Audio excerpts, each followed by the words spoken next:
নমস্কার বন্ধুরা, কেমন আছেন আপনারা? আশা করি সকলে ভালো আছেন। জিএস রান্নাঘরে আপনাদেরকে জানাই স্বাগত। আবারও চলে এলাম আরেকটি রেসিপি নিয়ে। আজকে আমার রেসিপিতে থাকছে চিড়ের পকোড়া।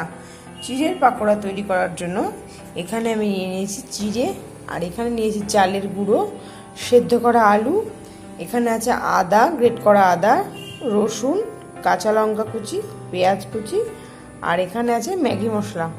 আপনাদের কাছে অনুরোধ রইল আপনারা পুরো ভিডিওটি প্রথম থেকে শেষ পর্যন্ত দেখবেন, আর আমার চ্যানেলে নতুন বন্ধু হয়ে থাকলে চ্যানেলটি সাবস্ক্রাইব করার অনুরোধ রইল। এখানে একটা পাত্রে জল নিয়ে নিয়েছি, চিড়েগুলোকে খুব ভালো করে ধুয়ে নেব। চিড়েগুলোকে খুব ভালো করে ধুয়ে জল ঝরিয়ে নিতে হবে, যাতে কোনো রকম জল না থাকে।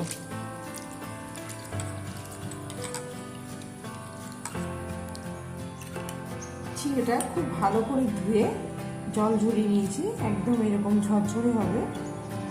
আর এখানে একটা গ্রেটার নিয়ে নিলাম, এখানে সেদ্ধ করা আলু গ্রেটারের সাহায্যে গ্রেট করে দেবো।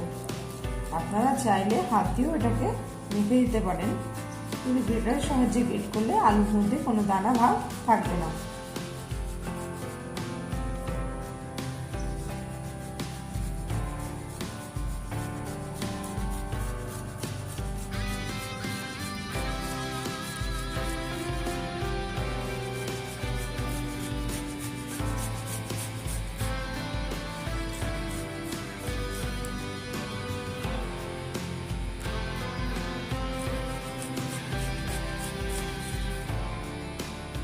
সমস্ত আলু গ্রেট করে নিলাম গ্রেটারের সাহায্যে।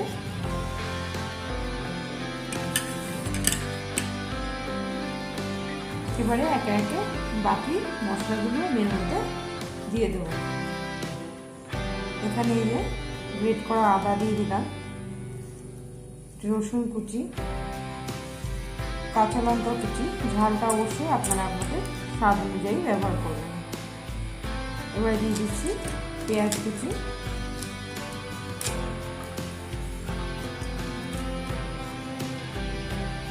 দিয়ে দেবো স্বাদ মতো লবণ,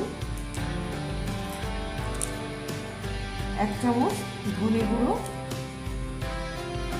জিরে গুঁড়ো দিলাম 1 চামচ, কাঁচা লঙ্কা যেহেতু দিয়েছি আর সেই জন্য এখানে 1 চামচ শুকনো লঙ্কা দিলাম। আর দেব ম্যাগি মশলা, এটা কিন্তু দিতেই হবে, এটা দিলে এর টেস্টটা খুব ভালো লাগবে খেতে। আর এবারে দেব কিছুটা পরিমাণ চালের গুঁড়ো। সমস্ত উপকরণ খুব ভালো করে একসঙ্গে মিশিয়ে হাতের সাহায্যে চটকে মেখে নেব।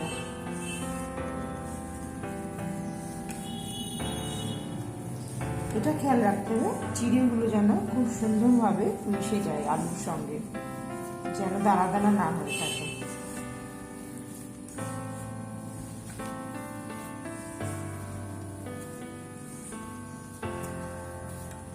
সন্ধ্যাবেলা কিন্তু আমরা সবাই চায়ের সঙ্গে কিছু না কিছু খেতে পছন্দ করি, আর সন্ধ্যাবেলা সবাই বাড়ির সবাই একসঙ্গে বসে যদি চায়ের সঙ্গে এরকম পাকোড়া বাড়িতে তৈরি করে নেওয়া যায় তাহলে কিন্তু বেশ ভালো হয়।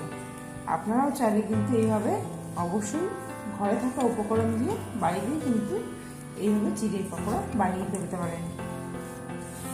খুব ভালো করে চটকে সমস্ত উপকরণ একসঙ্গে মিশিয়ে মেখে নিচ্ছি।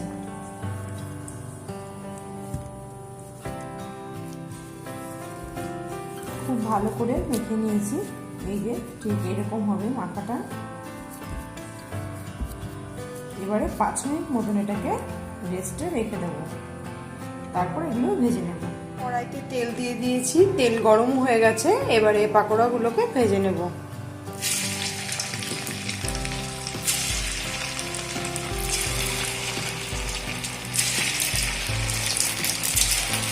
গ্যাসের ফ্লেমটা কিন্তু মিডিয়ামে রাখতে হবে, খুব বেশি হাই হয়ে গেলে এগুলো উপরটা লাল হয়ে যাবে, ভেতরে কাঁচা থেকে যাবে। হালকা আছে এটাকে ভেজে নিতে হবে।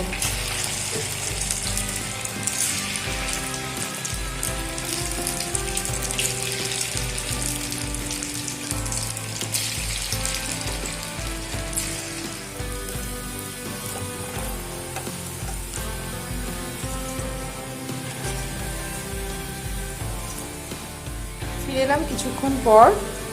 পাকোড়াগুলো কিন্তু ভাজা হয়ে গেছে, খুব সুন্দর মুচমুচে হয়েছে। এবারে আমি পাকোড়াগুলোকে একটা পাত্রে তুলে নেব, আর বাকি যে পাকোড়ার জন্য ডোটা আছে এই একইভাবে পাকোড়াগুলো ভেজে নেব। চিড়ের পাকোড়া কিন্তু একদম রেডি। এবার গরম গরম চায়ের সঙ্গে পরিবেশনের পালা। তো বন্ধুরা, আপনারাও কিন্তু ঘরে থাকা উপকরণ দিয়ে খুব কম সময়ে এই চিড়ের পাকোড়া বানিয়ে ফেলতে পারবেন। আশা করি খুব ভালো লাগবে সবার। তো ভিডিওটি কেমন লাগলো আপনারা অবশ্যই জানাবেন। আজকের মতো শেষ করছি এখানেই, আবারও হাজির হয়ে যাবো নতুন কোনো রেসিপি নিয়ে। ততক্ষণে ভালো থাকবেন, সুস্থ থাকবেন, ধন্যবাদ।